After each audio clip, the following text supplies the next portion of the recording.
तो हमेशा कहती है ना, ये जो चांद है ये चांद नहीं ख्वाब है जो तूने मेरे लिए दिया है। आज मैं उस ख्वाब को छू कर आ रहा हूं। ये इन्हीं हाथों से।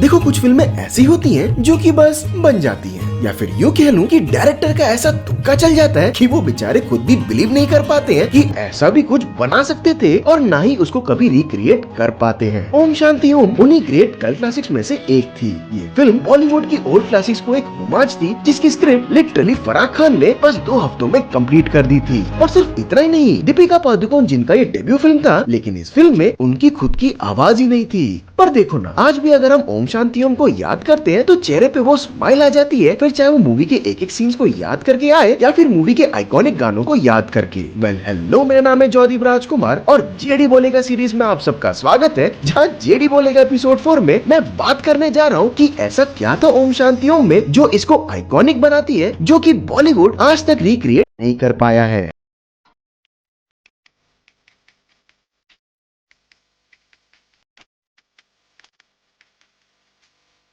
देखो, जब भी हम इस फिल्म को याद करते हैं या फिर इसके बारे में सोचते हैं, एक मैजिकल सी फीलिंग नहीं आती है। देखो, वैसे तो हमारे बॉलीवुड में ये रीइंकार्नेशन जैसी मूवीज ऑलरेडी बन चुकी थी, जिनमें 1958 की ही मधुमती को ले लो या फिर बॉलीवुड के गोल्डन एरा की 2 बड़ी फिल्म्स कर्ज और करण अर्जुन को ही ले लो। ये बॉलीवुड की वो नीश जॉनरा फिल्म्स थी जिसमें इस तरह के टॉपिक को एक स्पेसिफिक ऑडियंस तक पहुँचाने का काम किया गया था। बट ऐसा क्या था ओम शांति ओम में जो कि इस फिल्म को बाकी के रीइंकार्नेशन के इस नीश जॉनरा वाली फिल्म्स के लिस्ट में स्टैंड आउट कराती थी कि 18 सालों बाद भी ये फिल्म हमारे लिए आज भी रिलेवेंट है। वेल देखो, ओम शांति ओम नो डाउट अपने जमाने की अहेड ऑफ टाइम वाली फिल्म थी। ये अपने आप में एक ऐसा टॉपिक था, एक ऐसा आइडिया था जो कि खुद को ही सर्व कर रही थी। एक ऐसी फिल्म जो कि मेटा ह्यूमर जैसे टॉपिक को उस टाइम पे मेन स्ट्रीम लाने का काम कर गई थी। तेरे को क्या, तू डायरेक्टर है क्या पिक्चर की?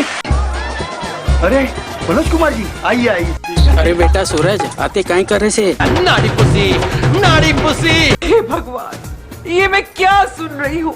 गार्ड्स, कितनी ओवर एक्टिंग कर रही हो। अब देखो, इसको समझने के लिए तुम फराह खान की बाकी सारी फिल्मों को ही देख लो। फराह खान की मोस्ट ऑफ द फिल्मों में आपको एक गाय ऑन द मिशन या फिर उसका अनटैप्ड नीश देखने को मिलता है, जैसे कि एक आदमी जिसने कोई चीज पहले कभी ना की हो, वर्ल्ड डांस चैंपियनशिप, लेकिन अब वो करने वाला है, लेकिन उस मिशन को पूरा करने के लिए उसे किसी चीज का ढोंग रचाना पड़ेगा जो कि पॉसिबल शायद ना के बराबर हो। येट समहाउ ऐसी सिचुएशन फिट बैठ जाती है जो कि उसके लिए भी अनएक्सपेक्टेड हो जाता है। लेकिन पता है, ये अनटैप्ड नीश वाला ट्रोप ओम शांति ओम पे कभी हो ही नहीं पाई। यही रीजन है कि मैंने कहा ना कि ये एक ऐसा आइडिया था जो कि खुद को ही सर्व कर रही थी। एंड द सेकंड रीजन जिसकी वजह से ओम शांति ओम हमारे लिए इतना वर्क कर गई, जिसको हम लेमन्स भाषा में मेल्यू कहते हैं। मेल्यू का मतलब ही होता है जब मेकर्स मेन स्टोरी या कैरेक्टर को फोकस पे रखने के बजाय उसके एनवायरमेंट को एज बैकड्रॉप एक्सप्लोर करने में ज्यादा इंटरेस्टेड होते हैं। फॉर एग्जाम्पल, आप राजू हिरानी के ही फिल्म्स को देख लो। 3 इडियट्स में वो मेन कैरेक्टर्स की स्टोरी पे ज्यादा फोकस करने के बजाय हमें उस हॉस्टल लाइफ को एज बैकड्रॉप का एक्सप्लोर करना ज्यादा दिखाया जाता है। लाइक साइलेंसर का स्पीच या फिर राजू और फरहान का वो रैगिंग वाला सीन। इवन आप छिछोरे जैसी फिल्म को ही देख लो, बहुत से ऐसे सीन्स आपको देखने को मिल जाएंगे जिनका मेन प्लॉट से कोई कनेक्शन ही नहीं होता है या फिर मेन कैरेक्टर के प्रोग्रेशन में कोई हेल्प ही नहीं करता है, येट स्टिल आप उनको याद करते हो या फिर उनके बारे में सोच के खुश होते हो। And same goes for Om Shanti Om. Om Shanti Om में आपको फिल्म सेट एंड उनके सिस्टम के काम करने का तरीका एज बैकड्रॉप के रूप में दिखाया जाता है, बट इन अ सैटिरिकल वे कि आपको देख के हंसी भी आती है लेकिन बचकाना भी नहीं लगता है। अब मेरी इस बात को ध्यान से फॉलो करना। ओम शांति ओम में आपको टिपिकल रीइंकार्नेशन स्टोरी दिखाने से ज्यादा फोकस करके फिल्मी दुनिया एंड उनके काम करने के तरीके को एज बैकड्रॉप पे रख के ज्यादा एक्सप्लोर किया जाता है। अब जैसे कि मूवी का कोई भी सीन उठा के देख लो, मूवी के टिपिकल शूटिंग सीन्स में ओवर एक्टिंग करना, वाह क्या एक्टिंग कर रहा है, या फिर स्टार का सेट पे लेट आना, या फिर टिपिकल आइटम सॉन्ग वाले सीन, या फिर टिपिकल अवार्ड शो और उसके बाद का सक्सेस पार्टी ले लो। द फैक्ट दैट इन सब सीन्स का जीरो कनेक्शन है मेन प्लॉट से, येट स्टिल जब भी हम इस फिल्म को याद करते हैं हमें यही सब सीन्स तो याद आती हैं। एंड लेडीज एंड जेंटलमैन, इसी को ही मेल्यू एक्सप्लोर करना कहते हैं। रिमेम्बर अर्लियर मैंने आपसे कहा था कि ओम शांति ओम में आपको टिपिकल रीइंकार्नेशन जैसे स्टोरी दिखाने से ज्यादा फोकस करके फिल्मी दुनिया एंड उनके काम करने के तरीके को एज बैकड्रॉप पे रख के ज्यादा एक्सप्लोर किया जाता है। अब जैसे कि कर्ण अर्जुन और कर्ज को ही देख लो, इस तरह की फिल्मों में आपको पिछले कैरेक्टर्स के मरने वाले सीन्स आपको स्टार्टिंग में ही दिखा दिए जाते हैं, लाइक एन इंसाइटिंग इंसिडेंट जो कि एक तरह से सेटअप की तरह यूज हो जाते हैं। जैसे कि कर्ज फिल्म को ही देख लो, स्टार्टिंग के कुछ 10 मिनट में ही आपको पिछला जन्म दिखा दिया जाता है एंड करण अर्जुन में आपको पहले के 25 मिनट में ही सब कुछ दिखा दिया जाता है। एंड इफ यू नोटिस, हम एज ऑडियंस स्टार्टिंग के उन कुछ मिनट्स में इंटरेस्टेड होते भी नहीं है। हमें तो अगला जन्म देखना होता है कि कैसे कैरेक्टर्स ने दोबारा जन्म लेके अपने पिछले जन्म का बदला लेते हैं। लेकिन ओम शांति ओम यहाँ डिफरेंट खेल जाती है। यू सी, ओम शांति ओम में आपके स्टार्टिंग के कुछ 1 घंटा 11 मिनट तो सिर्फ उसके पिछले जन्म को ही डेडिकेट किया जाता है विदाउट ऑडियंस गेटिंग बोर्ड। माँ का दिल, और मैं क्या माँ का दिल माँ। और वो रीजन कोई और नहीं बल्कि फिल्मी दुनिया को एज बैकड्रॉप पे रखना था। इवन अगर आप फिल्म के बारे में याद भी करोगे तो आई एम श्योर आपको इसके रीइंकार्नेशन स्टोरी से ज्यादा आपको इसके बाकी बॉलीवुड दुनिया के सीन्स जैसे मोहब्बत मैन की शूटिंग बूढ़ी बाबा, या फिर वो शांति प्रिया की शूटिंग में भागो, या फिर वो दीवानगी दीवानगी सॉन्ग में एक्टर्स के कैमियो को ही ले लो, यही सब आपको याद आएंगे। इवन जो मूवी की एंडिंग का अपैरेशन वाला पार्ट था जो कि क्लियरली 1958 की फिल्म मधुमती से इंस्पायर्ड थी। लेकिन यहाँ पे चेंजेस ये थे कि जब ओम माइक को दोबारा से मिलता है तो भी एक फिल्मी पार्टी के थ्रू मिलता है। इवन जो मूवी का रिवेंज प्लॉट था एक मूवी की शूटिंग के थ्रू होता है एंड फिल्म की एंडिंग भी एक फिल्मी सेट पे फिल्मी अंदाज में होता है। So the only reason Om Shanti Om का अपैरेशन वाला पार्ट मधुमती की कॉपी नहीं लगती है इज बिकॉज ऑफ फिल्मी बैकड्रॉप। सिर्फ इतना ही नहीं, ओम शांति ओम के वर्क करने के पीछे एक और बड़ा रीजन ये है कि ये फिल्म अब्सर्डिटी, एस्पिरेशन एंड अपैरेशन के कॉम्बिनेशन से बनी हुई थी। अब देखो क्या होता है कि ये जो रिवेंज प्लॉट वाली फिल्में होती है ना, या फिर ये पुनर्जन्म वाली जॉनरा, इसमें मेन कैरेक्टर सिर्फ वन टोन्ड ही होते हैं। आपको इनकी कोई अलग से अपनी मर्जी या फिर इनके ड्रीम्स एक्सप्लोर करने को नहीं मिलता है। वेराज ओम शांति ओम में आपको कैरेक्टर की एस्पिरेशन एंड वही साथ साथ में बॉलीवुड के फिल्म के सेट की शूटिंग के टाइम होने वाली अब्सर्डिटी को एक तरह से ब्लेंड करके दिखाया जाता है जो कि बहुत ही सीमलेस लगता है। अब जैसे फॉर एग्जांपल वो ओम के नाम बदलने वाले सीन को याद करो। ओम के नाम चेंज करने वाले सीन में कितनी आसानी से गोविंदा के कैमियो को उसके डुप्लीकेट का यूज करके इंक्लूड कर दिया और हमें रेफरेंस भी समझ में आ गया। यही रीजन था कि फिल्म में दिखाए गए कैमियोस आपको फोर्स्ड फील नहीं होते हैं जैसा कि हमें हैप्पी न्यू ईयर में लगा था। और सिर्फ इतना ही नहीं, यूजुअली करण अर्जुन और कर्ज जैसी फिल्मों में आपको भगवान जैसे ट्रोप्स का इस्तेमाल करके पुनर्जन्म जैसे इवेंट्स को जस्टिफाई किया जाता है। मेरे करण अर्जुन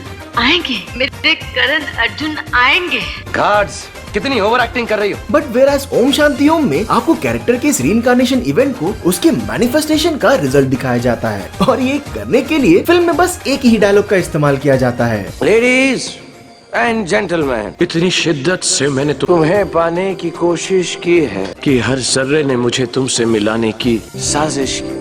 कहते हैं अगर किसी चीज को दिल से चाहो तो सारी कायनात तुम्हें उससे मिलाने की कोशिश में लग जाती। कहा था ना, ये फिल्म अपने आप में एक यूनिक आइडिया थी। ओम के इस डायलॉग को पूरे फिल्म में न सिर्फ उसके एस्पिरेशन से जोड़ा जाता है बल्कि उसको सिनेमा से भी कनेक्ट किया जाता है, जिसकी वजह से हम सब ये बिलीव कर पाते हैं कि हाँ ऐसा भी हो सकता है। एंड लेडीज एंड जेंटलमैन, इसीलिए इसको सिनेमा कहा जाता है। पिक्चर अभी बाकी है मेरे दोस्त। इसीलिए मैंने स्टार्टिंग में कहा था कि ओम शांति ओम जैसी फिल्म्स बस बन जाती हैं। ये एक ऐसा आइडिया होती हैं जो कि खुद को ही सर्व करती हैं। एक इंडस्ट्री की अब्सर्डिटी, एक हैप्पी गो लकी गाय की एस्पिरेशन एंड एक प्यार में अंधी हीरोइन का अपैरेशन वाला प्लॉट, यही बात इस फिल्म को यूनिक बनाती है एंड यस, इसको आइकॉनिक भी बनाती है। सो आई होप ये मेरा मूवी एनालिसिस वाला वीडियो आप सबको पसंद आया होगा एंड यस, वादे के मुताबिक जेडी बोले के एपिसोड 5 ऑन द वे है। सो तब तक के लिए इस वीडियो को लाइक करना एंड चैनल को सब्सक्राइब करना। बाकी मिलते हैं नेक्स्ट एपिसोड में। टिल देन, जॉयदीप बोलेगा और पब्लिक सुनेगी।